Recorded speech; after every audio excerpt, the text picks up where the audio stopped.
Monday. I hope you had a great weekend. We will be continuing today with our Unit 10 post-war era notes. So we ended up dividing the New Deal section into two because the first half was long enough. And so we will be covering part 2 of the New Deal today, 1933 to 1945. Okay, so one of the things that happens during the Great Depression and while the New Deal programs are going on is the Dust Bowl. And so this was an extended period of drought, which made farmers' lives more difficult than they already were in portions of the Midwest. This did not impact the entire country. This was in the Midwest. And so this happened late in 1933, and it impacted many states in the Great Plains. And so this was basically just caused by drought, lots of wind, and over-farming of the land. Farmers had used dry farming techniques, and then we talked about the fact that farms were highly mechanized by this point. And so farmers had been growing crops on marginal lands. And basically the wind picked up and blew topsoil all over the place. So yeah, strong winds blew dirt in large clouds throughout the plains. This actually caused dust pneumonia because when people breathed it in, it went into their lungs. And for some people, this even proved to be fatal. Like some people died because they were breathing in so much dust. And then on top of that, tens of thousands of people were forced to abandon their farms. So yeah, this not only did it make things really cloudy and dusty and people couldn't breathe in the Midwest, but it destroyed crops. And I have a couple of pictures so you can see what this looked like. But if you're bored, look up Dust Bowl because some of the pictures are just amazing. All right, so you have the famous picture on the left, which was I believe it was National Geographic who made this image popular, but this was during the Dust Bowl. And then you have the image in the middle where you can see like entire cars are almost covered by dust. There are some pictures of like trees and mailboxes and things like that, houses, and you can't even see them because so much dust has blown over them. You've got people with their dust masks, making it so that they can breathe. And then in the bottom right, especially ominous, it looks like maybe a person is being chased by a massive dust bowl cloud.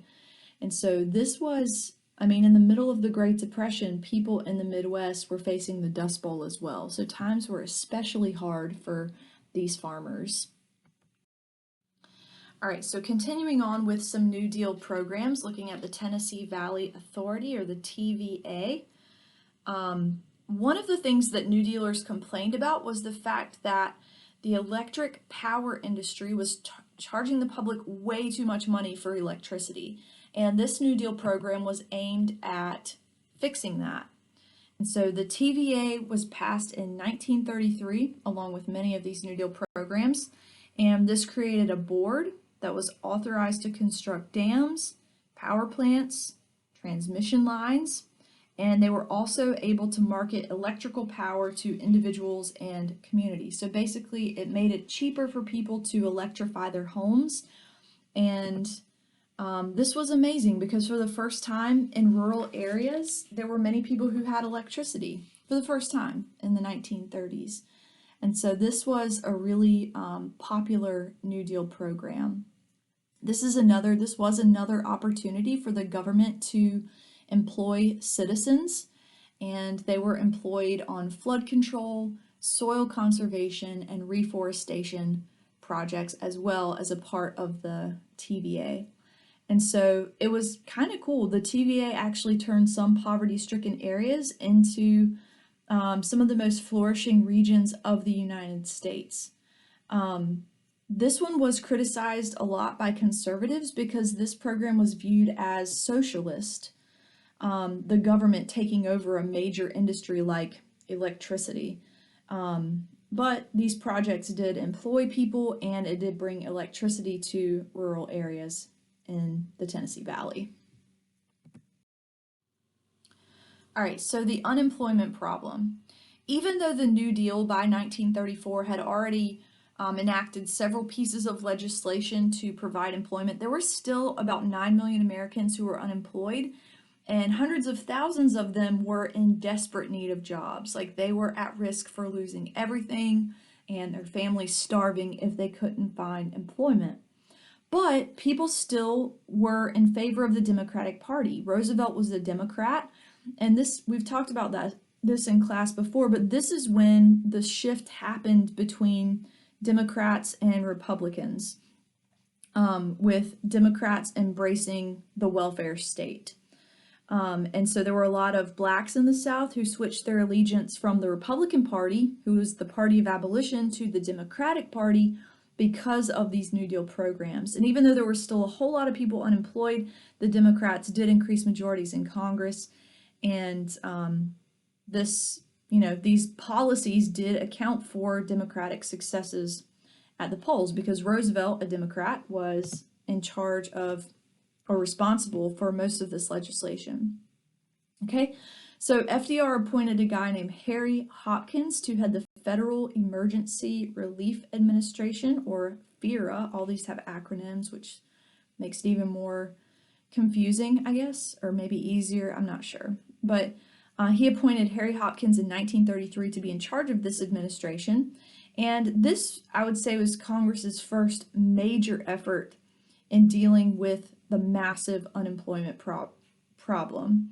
FERA ended up giving states direct payments, so they gave them like cash, $500 million for wages on work projects. So states were able to take this cash and pay citizens to work on public works projects.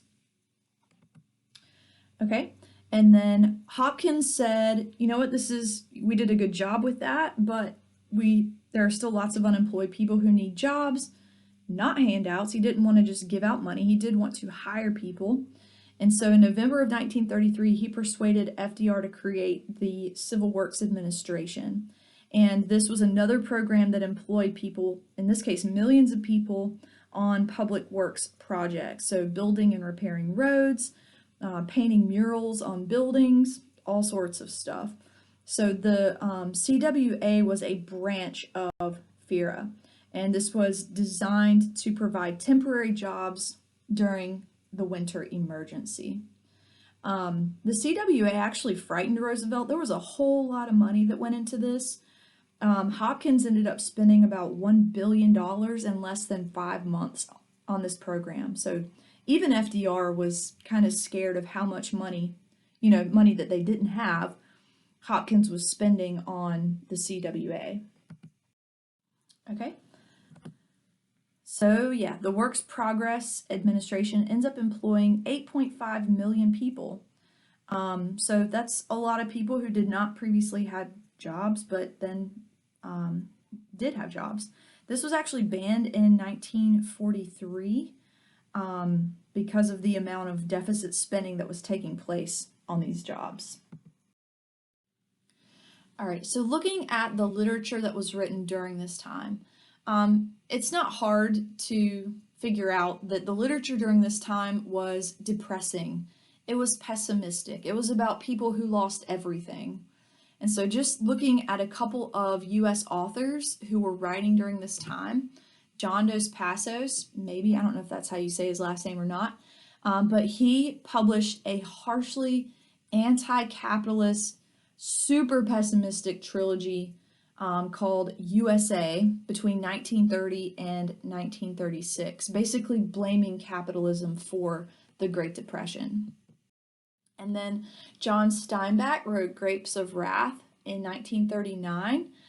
This one showed the plight of farmers who had to abandon their farms, their land that they had lost due to drought, and become migrant workers in California.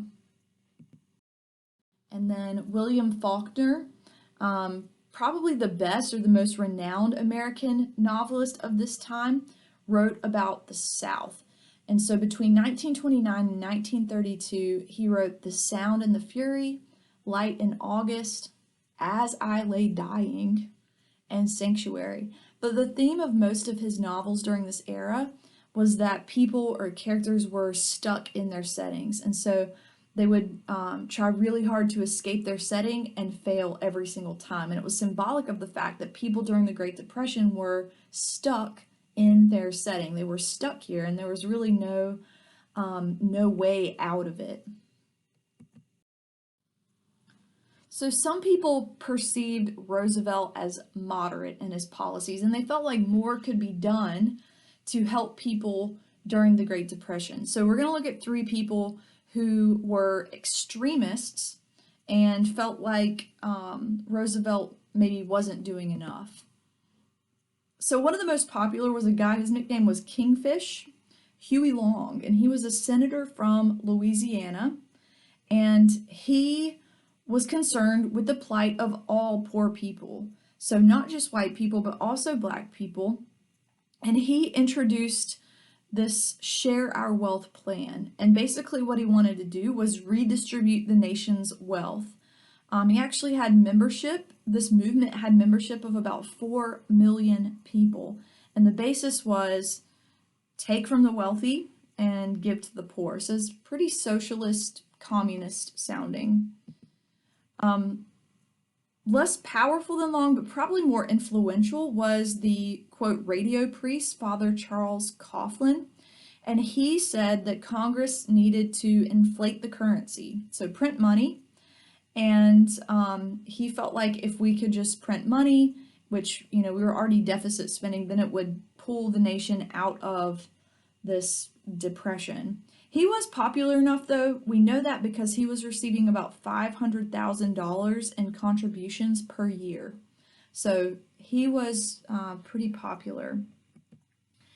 And then Dr. Francis Townshend proposed old age revolving pensions, and this would give $200 per month to all of the elderly people in the nation on the condition that they would not hold jobs, thereby offering more jobs to young people, and that they would spend the money within 30 days. And he was hoping that these old age pensions would stimulate the economy.